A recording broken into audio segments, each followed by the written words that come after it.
Hi friends, welcome to my YouTube channel Sanjay Academy. आज हम लोग विकास के सिद्धांत पढ़ेंगे। एक कल वाली क्लास को ही कंटिन्यू करते थे। इससे पहले वाली क्लास में हमने विकास के सिद्धांत पढ़े थे, जिसमें कि एक ही हमने सिद्धांत पढ़ा था जो बहुत ज्यादा इम्पोर्टेंट है, विकास की दिशा का सिद्धांत। और आज जो बचे हुए सिद्धांत है पहले हम इनको पढ़ लेंगे, बाद में जो क्वेश्चन है इनकी प्रैक्टिस करेंगे कि कैसे क्वेश्चन पूछा जा रहा है। जो हम लोग पढ़ रहे हैं क्या वो सही है, कितना सही है, कैसे क्वेश्चन बनते हैं।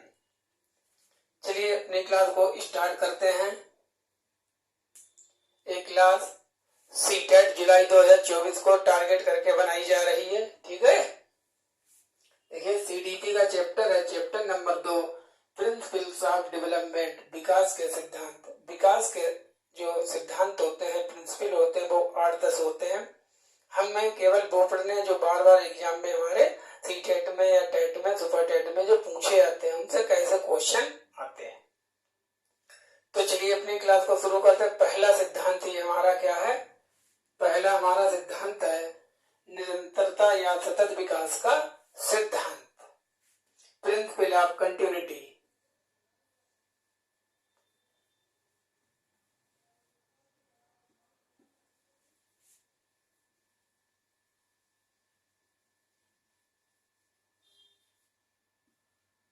प्रिंसिपल ऑफ कंटिन्यूटी क्या है? विकास जो होता है वो जीवन भर चलता रहता है, कभी भी न रुकने वाली प्रक्रिया है। जन्म लेने से मृत्यु तक हमेशा चलता रहता है। तो इसलिए जो प्रिंसिपल ऑफ कंटिन्यूटी है इसको लाइफ लॉन्ग कहते हैं। एक ऐसे कब तक चलता है? लाइफ लॉन्ग, जीवन भर, जीवन भर, ठीक है, लाइफ लॉन्ग। तो विकास कभी न समाप्त होने वाली प्रक्रिया है। इसको दो नाम से हिंदी में पूछा जा सकता है, निरंतरता का सिद्धांत या सतत विकास का सिद्धांत, प्रिंसिपल ऑफ कंटिन्यूटी, ठीक है। अब देखते हैं विकास जो हमारा है तो कहां से कहां तक चलता है? बॉम्ब टू टॉम्ब चलता है। Bomb to tomb. बॉम्ब का मतलब होता है गर्भाशय, गर्भ में होते हैं हम। जब हम लोग माँ के गर्भ में होते तभी से हमारा विकास शुरू हो जाता है। और टॉम्ब माने होता है मकबरा, मतलब मरने तक। तो माँ के गर्भ से विकास शुरू होकर जब तक हम मरते नहीं है, टिल डेथ, तब तक हमारा विकास होता रहता है।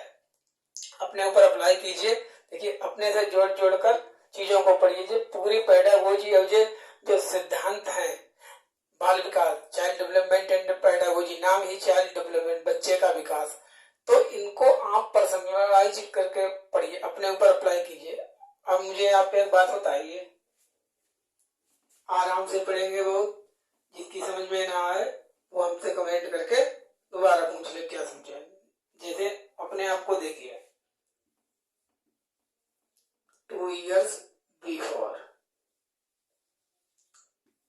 आज आपकी जितनी मानसिक समझ है, सोशल डेवलपमेंट है, मोरल डेवलपमेंट है, क्या आज से 2 साल पहले इतना आपका जो इंटेलेक्चुअल डेवलपमेंट था, मानसिक विकास था?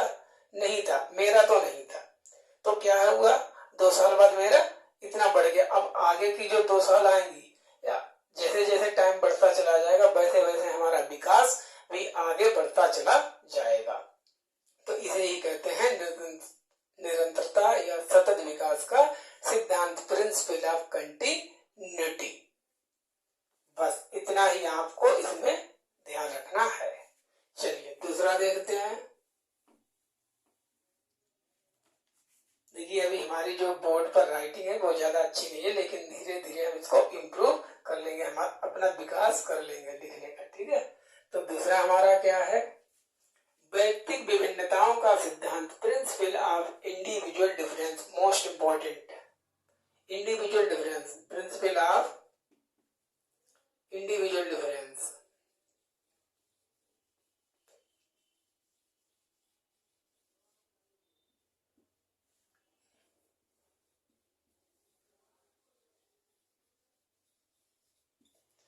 प्रिंसिपल ऑफ इंडिविजुअल डिफरेंस, इसका मतलब है, देखिए सबसे पहले तो जो जानते हैं जो इंडिविजुअल डिफरेंस है, व्यक्तिक विभिन्नता। जो व्यक्तिक विभिन्नता है ये शब्द किसने दिया? ये जो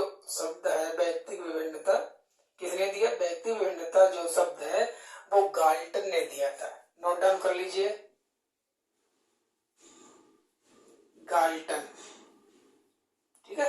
गाल्टन ने 1869 में शब्द दिया था। और इनकी एक बुक थी प्रसिद्ध जो पूछी जाती है, लिख लीजिए, हेरिडिटी ऑफ जेनेसिस। उसी बुक में इन्होंने जो है इंडिविजुअल डिफरेंस ऑफ व्यक्ति भिन्नता शब्द का प्रयोग किया है। Heredity of genesis, heredity of genesis,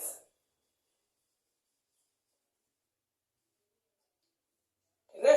तो जो शब्द दिया है हेरिडिटी ऑफ जेनेसिस बुक थी, उसमें ही इन्होंने गाल्टन ने इस शब्द का प्रयोग किया। क्वेश्चन ऐसे पूछा जाता कि व्यक्ति भिन्नता शब्द का प्रयोग करने वाले सबसे पहले मनोवैज्ञानिक कौन थे, तो गाल्टन थे। इन्होंने 1869 में इस शब्द का प्रयोग किया था। इनकी बुक थी हेरिडिटी ऑफ जेनेसिस। इस सिद्धांत के अनुसार, तो ये सिद्धांत क्या होता है, व्यक्ति भिन्नता। इस सिद्धांत का मतलब ये है कि इस संसार में कोई भी दो लोग एक समान नहीं हो सकते हैं। अगर उनकी शक्ल, सूरत, फेस कट अगर देखने में सेम है, अगर उनका शारीरिक विकास सेम है, तो उनका मेंटल डेवलपमेंट अलग होगा। मेंटल डेवलपमेंट अगर सेम है तो सोशल डेवलपमेंट अलग होगा, मॉरल डेवलपमेंट अलग होगा। तो कुल मिला के आपको ये रखना है याद, इतनी सी बात, कि व्यक्ति भिन्नता का क्या सिद्धांत है। इस सिद्धांत के अनुसार कोई भी दो लोग, जैसे देखिए, मान लीजिए यहाँ पर है मोहन है और श्याम है, ठीक है। तो ये कभी भी कोई भी दो लोग सेम नहीं हो सकते हैं, बस। चलिए इसके आगे का सिद्धांत पढ़ते हैं। पहले हम सिद्धांत भी पढ़ लेते हैं, जो क्वेश्चन है इनको भी करेंगे, इससे आपके और सिद्धांत क्लियर हो जाएंगे। अभी तो पहली बार पढ़ेंगे, अभी तक पेपर तक बहुत बार उनको बार बार रिवीजन करेंगे, इससे आपको और अच्छे से क्रिस्टल क्लियर बिल्कुल हो जाएगा। अब थर्ड क्या है, सामान्य से विशिष्ट क्रियाओं का सिद्धांत, principle of general to specific. देखिए, principle of general to specific,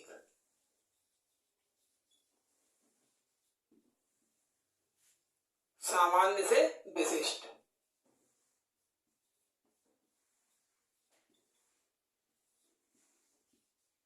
सामान्य से विशिष्ट,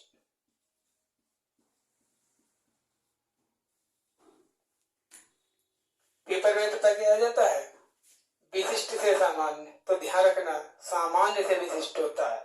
अब ये सिद्धांत क्या होता है, इस सिद्धांत के अनुसार जब हम छोटे थे, बच्चे जो होते हैं, छोटे बच्चे होते हैं, तो पहले तो वो सामान्य क्रियाएं करते हैं, सामान्य काम करते हैं। लेकिन जैसे जैसे वो बड़े होते चले जाते हैं, बाद में वो विशिष्ट काम करते हैं। वो समझ जाते हैं कि क्या चीज किसके लिए है और क्या इसका यूज है, क्या करना चाहिए, क्या नहीं करना चाहिए। जैसे छोटे बच्चे होते हैं, कोई भी चीज उठाई और इसे रख ली मुंह में, ठीक है, ठीक है, मुख में रख लेते हैं। कोई भी चीज हो, खाने वाली हो या ना खाने वाली हो, खेलने वाली हो, उन्हें इससे कोई मतलब नहीं, वो नहीं जानते। तो ये ऐसे सामान्य काम होते हैं, जनरल काम है।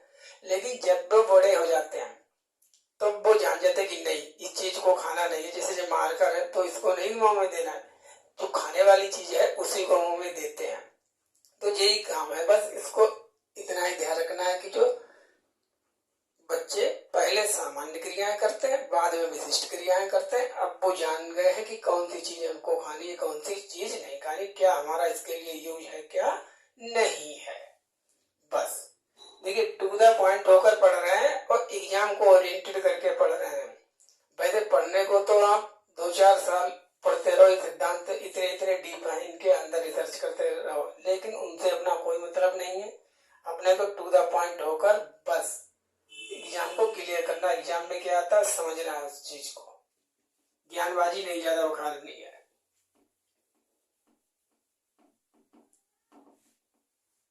तो हमारा कहाँ तक हो गया, अब चौथा देखते हैं, परस्पर संबंध का सिद्धांत। परस्पर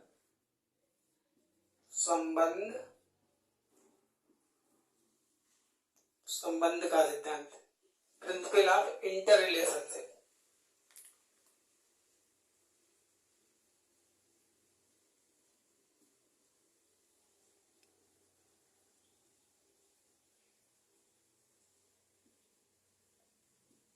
प्रिंसिपल ऑफ इंटर रिलेशनशिप ये क्या है? परस्पर संबंध का इसका मतलब ये है कि सभी जो आयाम होते हैं, डायमेंशंस होते हैं डेवलपमेंट के, विकास के, वो आपस में एक दूसरे से जुड़े हुए होते हैं, गुथे हुए होते हैं। कैसे? ऐसे देखिए, ये बना लीजिए जो हमने क्लास लाइव ली थी, ग्रोथ एंड डेवलपमेंट, उसमें बताया विकास को मुख्यतः 3 भागों में बांटा गया है। 3 इसके आयाम होते हैं, 3 डायमेंशंस ऑफ डेवलपमेंट।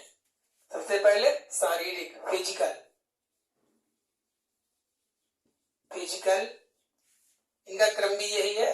सेकेंड आता मेंटल या इंटेलेक्चुअल,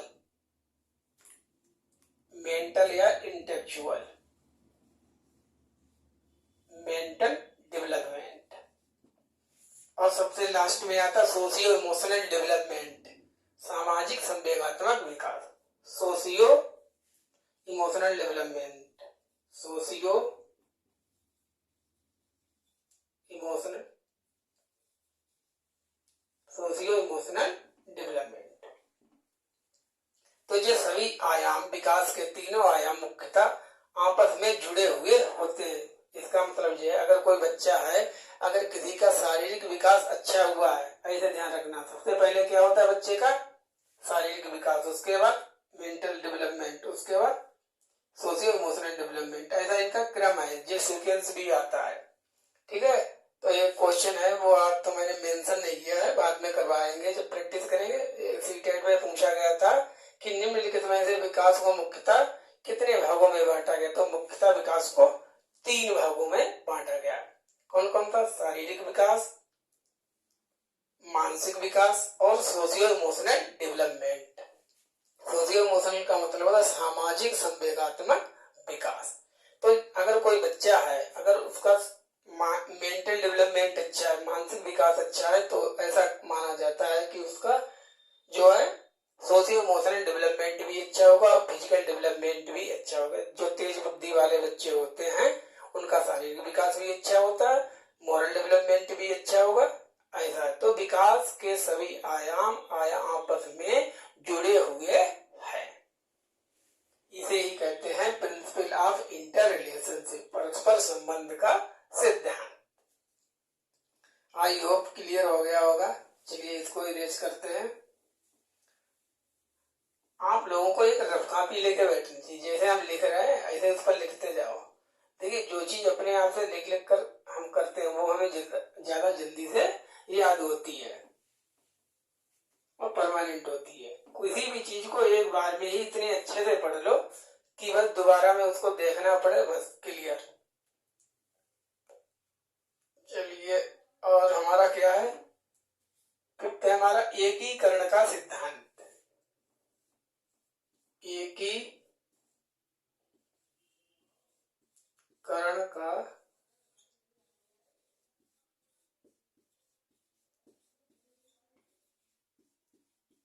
सिद्धांत, प्रिंसिपल ऑफ क्या है भाई? Integration, principle of integration.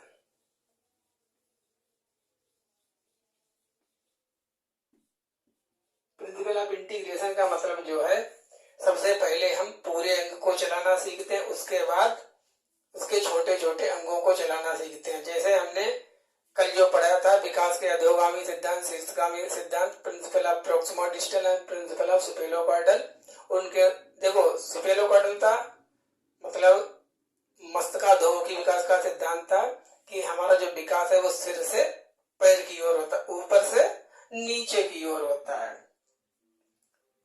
ये कौन सा था? मस्तकाधोमुखी सिद्धांत, principle of सुपेलोकॉर्डल, principal of सुपेलोकॉर्डल।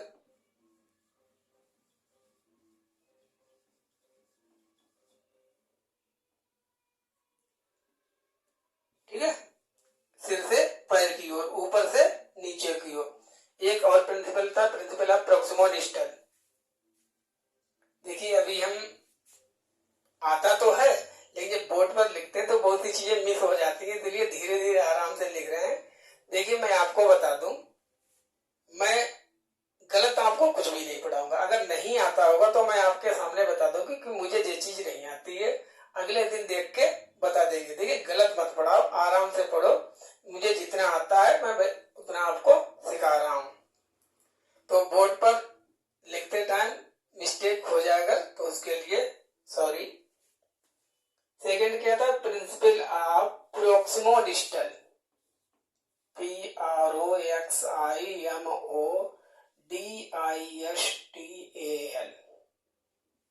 प्रोक्सिमोडिस्टल, principle of proximodistal, जिसको हिंदी में लिखते हैं, इनकी हिंदी में इसको कहते हैं समीपता का सिद्धांत, समीपता का सिद्धांत। इनके हिंदी में दो दो अलग अलग भी नाम भी हैं और भी है, लेकिन इंग्लिश में जो है वो प्रोक्सिमोडिस्टल है, यही है। सिपेलो क्वाड्रल को कहते हैं मस्तकाधोमुखी, या इसको और भी पदाभिमुखी, अभी हम करेंगे, अन्य भी नाम है। तो इसका मस्तकाधोमुखी लिख लीजिए, मस्तकाधोमुखी,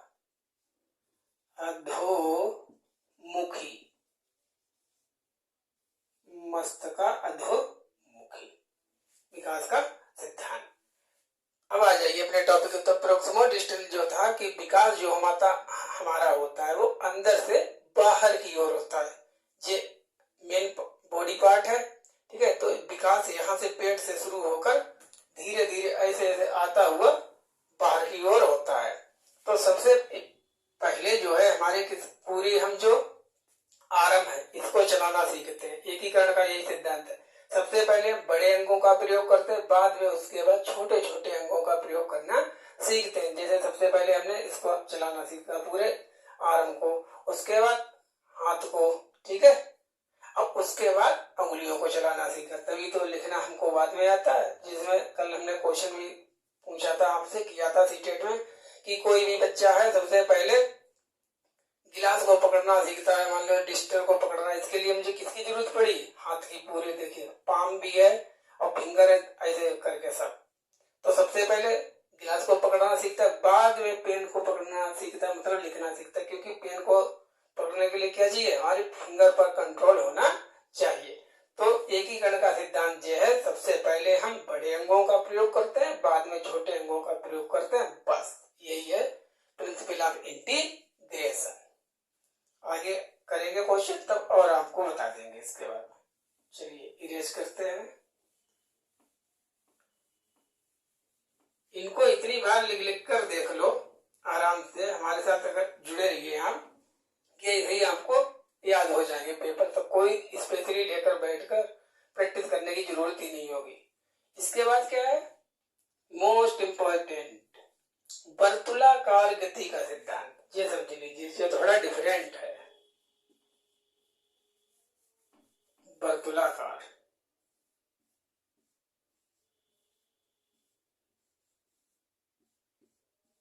वर्तुलाकार गति, गति की एक प्रगति भी लिखा हो सकता है। वर्तुलाकार गति का सिद्धांत, principle of spiral development, spiral. इस सिद्धांत के अनुसार क्वेश्चन ऐसे आता है कि वर्तुलाकार जो विकास हमारा होता है वो कैसे होता है। हमारा विकास जो होता है रेखीय होता है कि या वर्तुलाकार होता है, या एक होता है रेखीय, रेखीय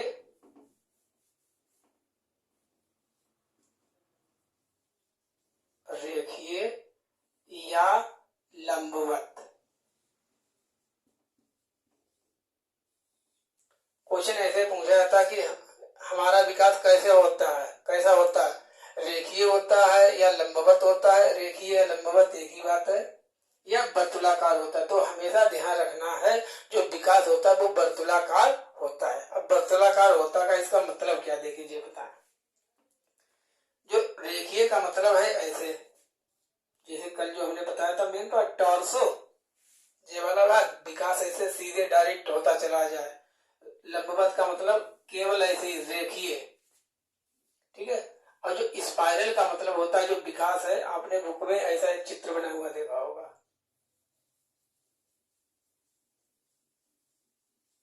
तो जो ऐसे होता है हमारे विकास, इसे ही कहते हैं स्पाइरल। मतलब जो विकास के सभी पक्ष होते हैं वो आपस में एक दूसरे से जुड़े हुए होते हैं, गुथे हुए होते हैं।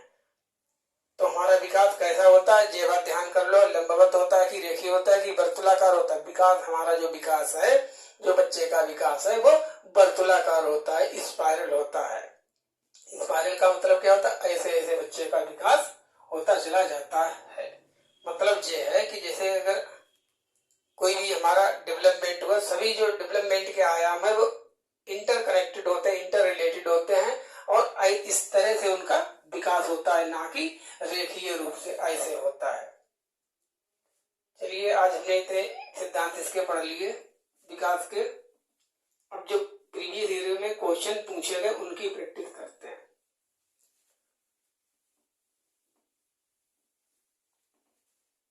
तो क्या क्या हमने पढ़ा, जल्दी से रिकॉल कर लीजिए। निरंतरता का विकास या सतत विकास का सिद्धांत, वर्तुलाकार गति का सिद्धांत, एकीकरण का सिद्धांत, और क्या था, व्यक्तिगत भिन्नताओं का सिद्धांत, परस्पर संबंध का सिद्धांत, और प्रिंसिपल ऑफ स्पेलोकार्डल, प्रिंसिपल ऑफ प्रॉक्सिमोडिस्टल, अधोगामी विकास का सिद्धांत और शीर्षगामी विकास का सिद्धांत। चलिए अब क्वेश्चन करते हैं। ये सीटेट में और में पूछे गए क्वेश्चन है। सबसे पहला क्वेश्चन है, सभी लोग क्वेश्चन के आंसर कमेंट बॉक्स में बताएंगे। देखिए, विकास कभी ना समाप्त होने वाली प्रक्रिया है। विकास कभी ना समाप्त होने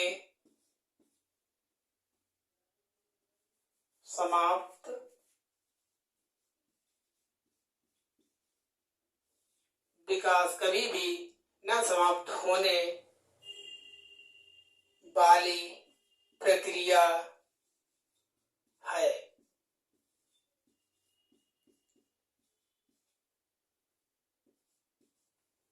ठीक है, ये सीटेट और यूपीटेट में पूछा गया क्वेश्चन है। यह कथन विकास के किस सिद्धांत से संबंधित है। तो चलिए डायरेक्ट ऑप्शन लिख देते हैं, एक किस सिद्धांत से संबंधित है, समझ जाइए आप। मतलब विकास कभी ना समाप्त होने वाली प्रक्रिया है, विकास के किस सिद्धांत से संबंधित है। ऑप्शन, एकीकरण का सिद्धांत, एकीकरण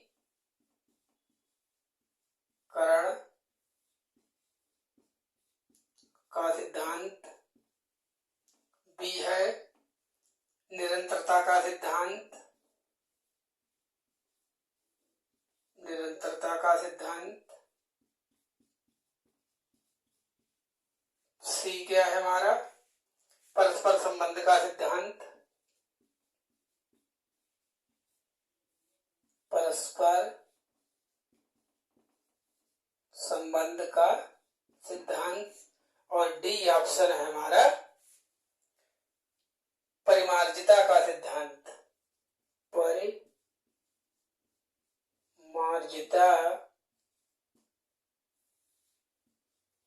का सिद्धांत। अब अभी ही हमने पढ़ा था, ध्यान कीजिए, विकास कभी ना समाप्त होने वाली प्रक्रिया, इसका मतलब ये है जीवन भर चलने वाली प्रक्रिया है, कभी नहीं रुकती। तो कौन सा होगा इसका, इसका सीधे सीधे कौन सा आंसर होगा, ये सी टेट और यूपी टेट में पूछा गया क्वेश्चन है। ऐसे क्वेश्चन आते हैं। तो विकास कभी ना समाप्त होने वाली प्रक्रिया है कि सिद्धांत के अनुसार निरंतरता का सिद्धांत या निरंतरता के सिद्धांत या सतत विकास का सिद्धांत, प्रिंसिपल ऑफ कंटिन्यूटी। तो इसका आंसर क्या हो जाएगा, B is our right option. चलिए नेक्स्ट क्वेश्चन करते हैं, मात्र 4 क्वेश्चन ही करेंगे, ठीक है। आ जाइए,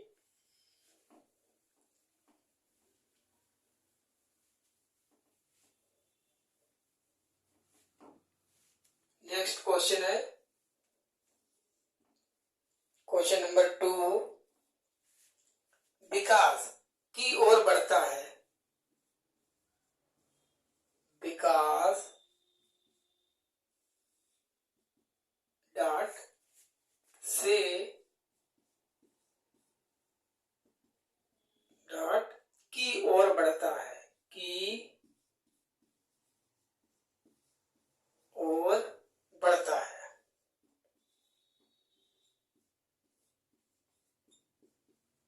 मतलब जो विकास है वो कैसा होता है, सी टेट 2015 का क्वेश्चन है जी। ऑप्शन ए है इसका, ए बी सी डी। ये ऑप्शन है सामान्य विशिष्ट, सामान्य विशिष्ट,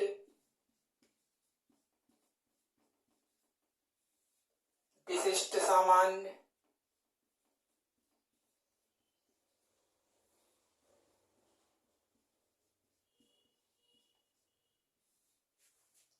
जटिल से सरल,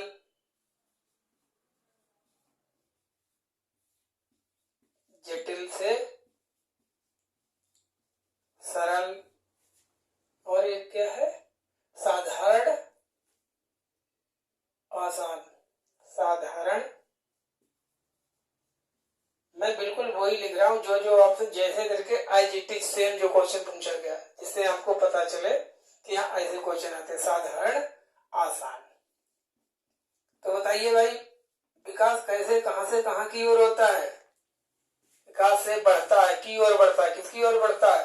सामान्य से विशिष्ट की ओर होता है, विशिष्ट से सामान्य की ओर होता है, जटिल से सरल की ओर होता है, कि साधारण से आसान की ओर होता है।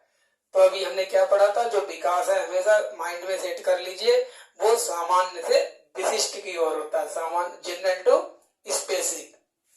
Our development proceeds in general to specific. हमारा जो विकास है वो सामान्य से विशिष्ट की ओर होता है। तो इसमें हमारा कौन सा ऑप्शन सही हो जाएगा? ऑप्शन नंबर ए, सामान्य से विशिष्ट। यहाँ पर हो जाएगा सामान्य और यहाँ पर हो जाएगा विशिष्ट। चलिए 2 क्वेश्चन और बचे, उनको कर लेते हैं, फिर क्लास को कंप्लीट करते हैं अपनी।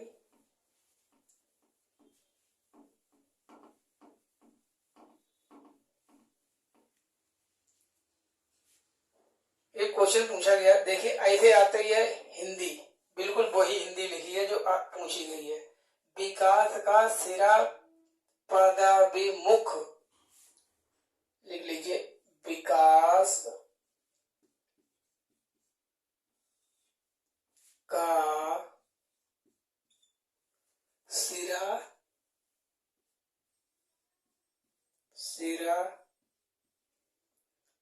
पदाभिमुख, पदाभिमुख।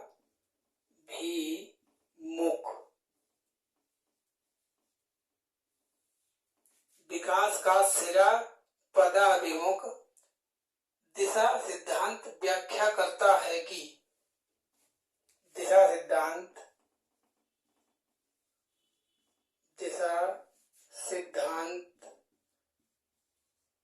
व्याख्या करता है कि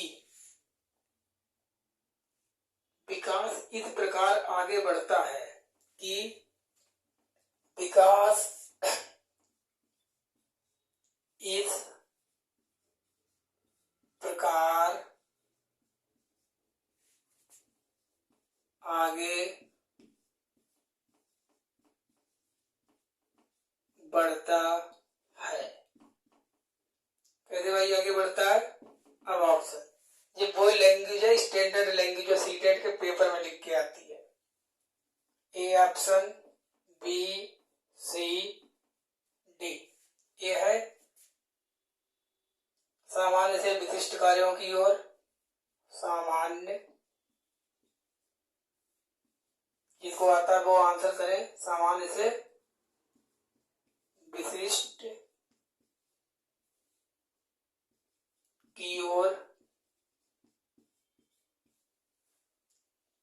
भिन्न से एकीकृत कार्यों की ओर, भिन्न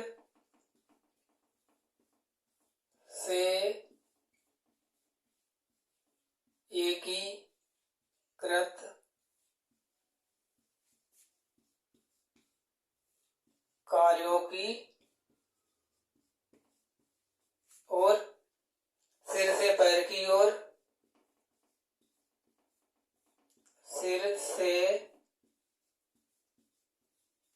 पैर की ओर। लास्ट है ग्रामीण से शहरी क्षेत्रों की ओर, ग्रामीण से शहरी क्षेत्रों की ओर।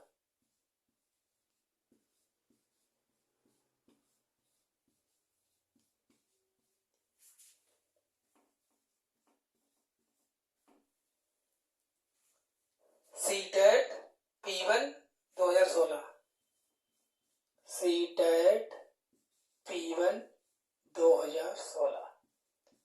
सीटेट के प्राइमरी के पेपर में 2016 में जो क्वेश्चन पूछा गया, देखिए आप क्रॉस एग्जामिन करना चाहे तो क्वेश्चन को देख सकते हैं जाके कहीं भी। ऐसी ही स्टैंडर्ड लैंग्वेज में बिल्कुल ऐसे क्वेश्चन पूछा गया था। अब क्या क्वेश्चन था, विकास का सिरा पदाभिमुख दिशा सिद्धांत व्याख्या करता है कि विकास इस प्रकार आगे बढ़ता है। मतलब इसका ये है कि सिरा पदाभिमुख सिद्धांत के अनुसार विकास कैसे होता है। मान लीजिए सिरा पदाभिमुख की आपको इंग्लिश नहीं आती है, इंग्लिश आप नहीं जानते, अब हम इसकी इंग्लिश लिखे देते हैं। उसको इंग्लिश में कहते हैं सिपेलोकार्डल, CEPHALO स्पेलो काउडल, CAUDA, सिपेलोकार्डल। सिरा पदाभिमुख की जगह पर मस्तका अधोमुखी भी लिखा हो सकता था और भी कोई नाम हो सकता था, लेकिन इंग्लिश में केवल प्रिंसिपल ऑफ सिपेलोकार्डल। तो विकास सामान्य से विशिष्ट की ओर होता है, भिन्न से एकीकृत कार्यों की ओर होता है, सिर से पैर की ओर होता है, ग्रामीण से शहरी क्षेत्रों की ओर होता है। तो बताइए भारद्वाज प्रिंसिपल ऑफ सिपेलोकार्डल, इस सिद्धांत के अनुसार जो हमारा विकास है वो सिर से पैर की ओर होता है। इसका मतलब यह है सबसे पहले हमारे सिर पर कंट्रोल होता है, पहले छोटे होते तो ऐसा सिर चलता रहता है, फिर बाद में इस पर कंट्रोल होता है, फिर इसके बाद में हमारे टांगों पर सबसे नीचे कंट्रोल होता है जिससे हम चलना सीखते हैं। इसीलिए पहले हमारा कंट्रोल सिर पर होता है, बाद में चलना सीखते हैं। आपने ऐसा कहीं नहीं देखा होगा कि पहले बच्चा चलने लगे और बाद में उसका सिर रुके, नहीं, क्योंकि ये सिद्धांत नहीं है। सिद्धांत जो है वो है कि हमारा जो विकास है वो सिर से पैर की ओर, ऊपर से नीचे की ओर होता है। तो इसका कौन सा ऑप्शन सही हो जाएगा, option number C, C is our right option, head to toe, सिर से पैर की ओर। चलिए लास्ट क्वेश्चन है,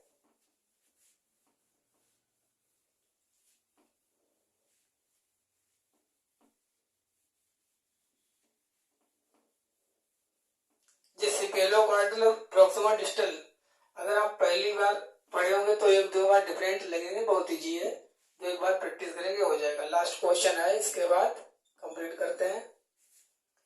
निम्न में से कौन सा वृद्धि और विकास का प्रथम चरण है। देखिए क्वेश्चन पूछा गया है, निम्न में से कौन सा वृद्धि व विकास का प्रथम चरण है। यूपी टेट का जो क्वेश्चन है, यूपी टेट में पूछा गया था, सी टेट में भी पूछा जा सकता है। Option A B C D. शारीरिक विकास,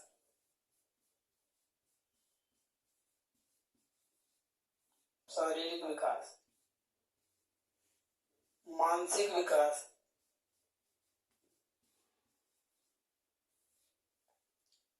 सामाजिक नैतिक, सामाजिक और नैतिक विकास।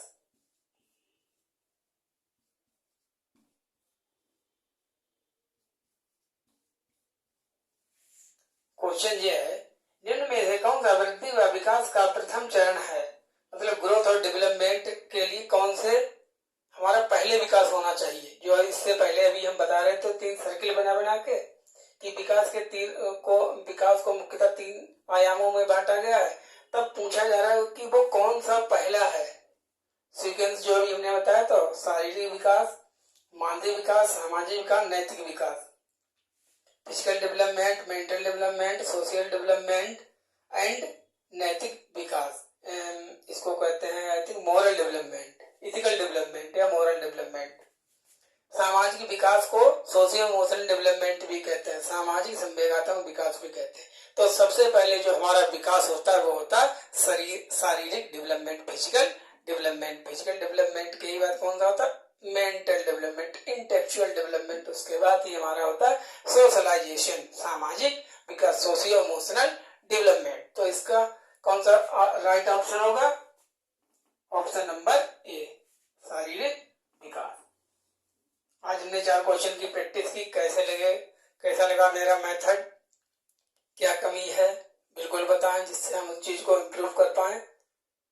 चलिए क्लास को यहीं पर कंप्लीट करते हैं, मिलते हैं नेक्स्ट वीडियो में। आराम से तैयारी करते रहिए, सभी का सीटेट हो जाएगा। बस प्रैक्टिस करते रहिए, ऐसे हमारे साथ साथ में इतने टाइम कर लिया करें। Thank you for watching my video. मिलते हैं